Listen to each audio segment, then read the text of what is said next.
તેથી મુસલમાની રાજાએ એટલું કીધું કે તને દુઃખ પડે તો તારી સામુંડા આવે.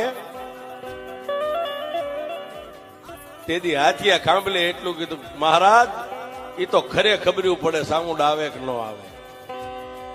અને તેથી મુસલમાની રાજાના મોઢામાંથી હુકમ છૂટી ગયો જાવા અને ફાંસીના માસડે સડાવી દીધો. આજ મારે એની સામુંડ ને જોવી છે, એની સામુંડ કેવડી છે ને ક્યારે આવે છે એ મારે જોવું છે. જાવ જાવ અને ફાંસીના માસડે સડાવી દો.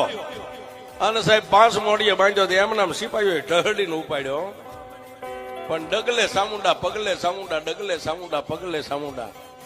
અને ફાંસીના માસડે સાહેબ આમ લટકાડવાની તૈયારી, ગાળીઓ આમ ડોકમાં નાખ્યો ને ત્યારે એટલું કીધું કે એ કાળા મોની ધણિયાણી, તારે મને આ દી દેખાડવા હતા ને તો તારે ગીર સુધી તારે મને લાવવો નતો.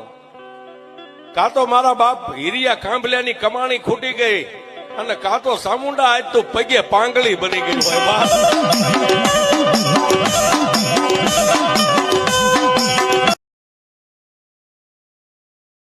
તેથી મુસલમાની રાજાએ એટલું કીધું કે તને દુઃખ પડે તો તારી સામુંડા આવે.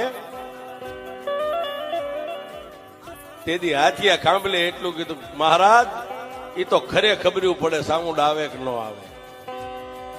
અને તેથી મુસલમાની રાજાના મોઢામાંથી હુકમ છૂટી ગયો જાવા અને ફાંસીના માસડે સડાવી દીધો.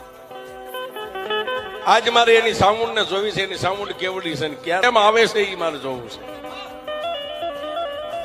જાવ જાવ અને ફાંસીના માસડે સડાવી દો. અને સાહેબ 5 મોડીએ બાંધ્યો એમ નામ સિપાહીઓએ ઢહડીને ઉપાડ્યો. પણ ડગલે સામુંડા પગલે સામુંડા, ડગલે સામુંડા પગલે સામુંડા. અને ફાંસીના માસડે સાહેબ આમ લટકાડવાની તૈયારી, ગાળીઓ આમ ડોકમાં નાખ્યો ને ત્યારે એટલું કીધું કે એ કાળા મોની ધણિયાણી, તારે મને આ દી દેખાડવા હતા ને તો તારે ગીર સુધી તારે મને લાવવો નતો. કાં તો મારા બાપ હીરિયા કાંભલ્યાની કમાણી ખૂટી ગઈ અને કાં તો સામુંડા આજ તો પગે પાંગળી બની ગઈ હોય.